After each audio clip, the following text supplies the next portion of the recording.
Yan. May nakukuha daw ba tayo na property or pag-ibig loan sa halagang 5,000 to 6,000 pesos ang monthly amortization? So, ipapaliwanag ko lang ang monthly amortization. Binabayaran nyo kay pag-ibig monthly. So, hindi ka pwedeng pumalya. Kasi, once na pumalya ka within 3 months, so, pwedeng ma-foreclose yung property mo kapag nagtuloy-tuloy ka na hindi nagbabayad or hindi nagbibigay ng hulog mo kay pag-ibig. Now, meron po kayong makukuha na minsan halagang 4,000, 5,000, or 6,000 na monthly amortization. Bakit ito yung sinasabi ko sa inyo? Guys, kasi hindi tayo lahat pare-pareho ng income. Merong malaki ang income, merong maliit ang income. Paano naman ang gagawin natin kung ang income nyo is nasa 12,000 pataas? So, meron pong mga subdivision or developer na nag-aalok ng mas maliit na monthly amortization kay pag-ibig. Yun nga lang, kailangan nating i-consider na meron siyang magiging konting sa location. Siyempre, unang-una kapag malapit ka sa bayan, mahal talaga ang property. Pero kapag medyo malayo ka sa bayan, medyo mura yung property. Yun yung isa sa magiging disadvantage kapag medyo mura yung nakuha nyo na bahay. Second one, syempre kapag yung city is developed na. For example, ang city, Laguna, kunyari ganyan, Manila, yang Cavite, medyo developed na siya, kaya medyo mahal talaga ang monthly amortization niya kay pag-ibig. Sabihin natin meron ka makukuha na 6,000, 7,000, 8,000, something like that. Pero yung mga 4,000, 5,000, medyo konti na lang talaga yung makukuha mo. Kung may makuha ka man, medyo malayo. Pero if ever na gusto mo pa rin talaga, gusto ko nga talagang makakuha ng property. For example, nagtatrabaho ka sa Laguna, pero talagang gusto mong kumuha ng property. Pwede mong gawin to. Pwede kang nasa Laguna, kuha ka ng property kay Batangas, kasi medyo mura pa po ang bahay sa Batangas. Ngayon, pagkuha mo ng bahay sa Batangas, syempre hinuhulugan mo yon habang naupa ka sa Laguna. Pagkatapos mong hulugan ng equity yung property mo sa Batangas, kung saan ka man sa Batangas makakuha, syempre hanapin mo yung medyo meron kang target market sa utak mo. Dapat meron kang iniisip na target market sa utak mo bago ka kumuha ng bahay. So now, for example, nakakuha ka ng bahay sa Lipa. For example lang to Lipa, for example or Santo Tomas or Tanawan, Batangas. Kunyari, diyan ka nakakuha ng bahay. Now, after, kunyari, pre-selling ang kinuha mo, after 2.5 years to 3 years, na-turn over sa'yo yung bahay. Etong si bahay, pwede mo siyang paupahan na nandun siya sa Lipa. For example, nandun siya sa Batangas. Tapos ikaw nandito sa Laguna. Paupahan mo siya. Paupa mo sa kanya, kunyari, is 5,000. Tapos ikaw nasa Laguna ka, naupa ka ng halagang 2,000. So, in short, etong si property mo na nasa Batangas is pwede mong mabayaran na pwede niyang mabayaran na yung sarili niya sa monthly amortization niya. Nagets niyo ibig sabihin? Pwede niya nang mabayaran yung sarili niya. So, ibig sabihin, in the long run, bayad siya ng bayad ng sarili niya. Kasi nga, kunyari, may naupa, hindi mo naman pinagawa, pinapinturahan mo lang kunyari. Tapos, wala kang pinabago, bahala na yung uupa. Medyo mura nga lang kasi bear type yung pauupahan mo. Tapos, ikaw naman, naupa ka dito sa Laguna.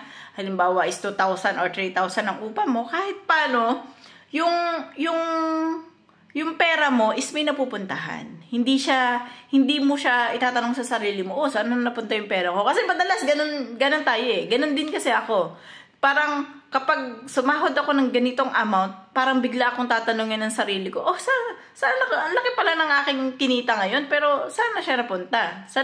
Hindi mo masabi kung saan na napunta yung mga pera na kinita mo sa tagal ng panahon na nagtatrabaho ka. So, iba kapag meron kang pinagkakagastusan na property. Kasi yung property na yan, nandyan yan Hindi yan mawawala. Ngayon, ang pinaka-the best strategy na pwede mong gawin para hindi masayang or maging liability sa'yo, pauupahan mo si property. Kung hindi mo siya matitirahan dahil malayo sa iyong trabaho, ayaw ng pamilya mo doon, paupahan mo. Guys, paupahan nyo yung property. Huwag nyong sabihin sa akin na kasi ako yung owner dapat ako yung titira. No. Kasi kapag hinintay nyo yung sarili nyo na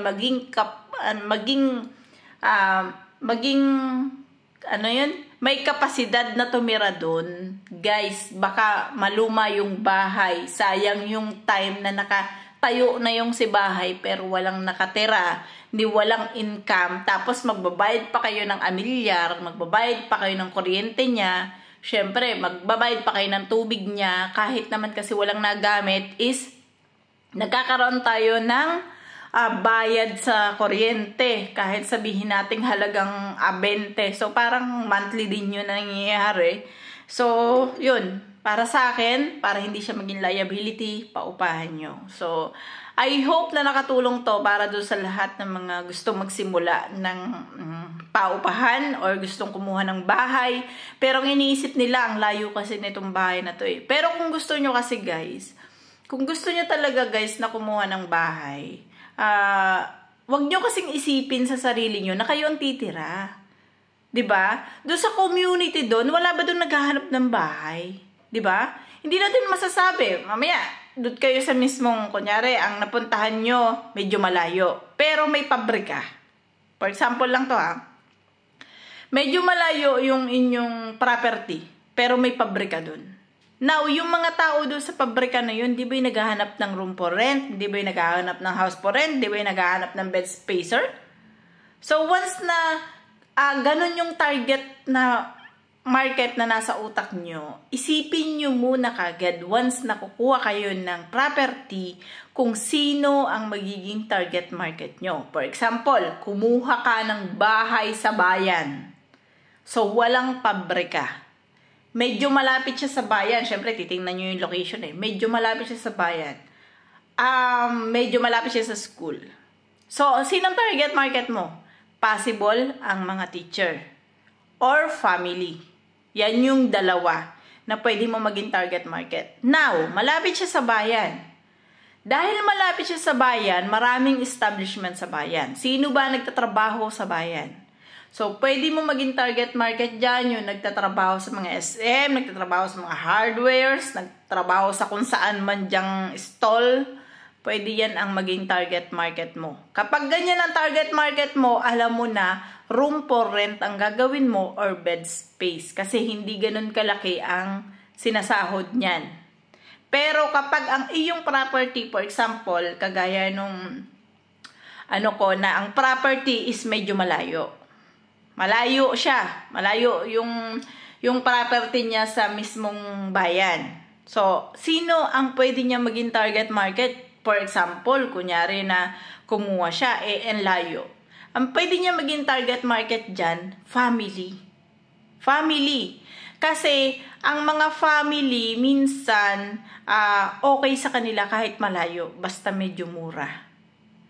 Tapos, yung asawa nila is nagtatrabaho abroad, yung asawa nila is nagtatrabaho as driver, something like that, na hindi magiging problema yung commute araw-araw. So, kapag malayo yung property nyo, sa mga establishment, sa bayan, or sa mga pabrika, pag malayo yung property nyo sa ganyan, ang ita-target market nyo dapat is yung family. Family talaga ita-target market nyo. Pag nag-search kayo kung sino yung gusto nyong uupa, ang pauupa nyo ay ang family. Kasi yun yung pwede nyo na maging positive, na maging target market nyo dahil nga malayo. Siyempre, pag mga pabrika, malayo sa pabrika, baka malayo sa trabaho, 3 months pa lang, iwan na kayo. So, yun yung sinasabi ko sa inyo na kaibahan ng meron kayong alam na target market nyo talaga kapag kukuha kayo ng property. So, yun lang.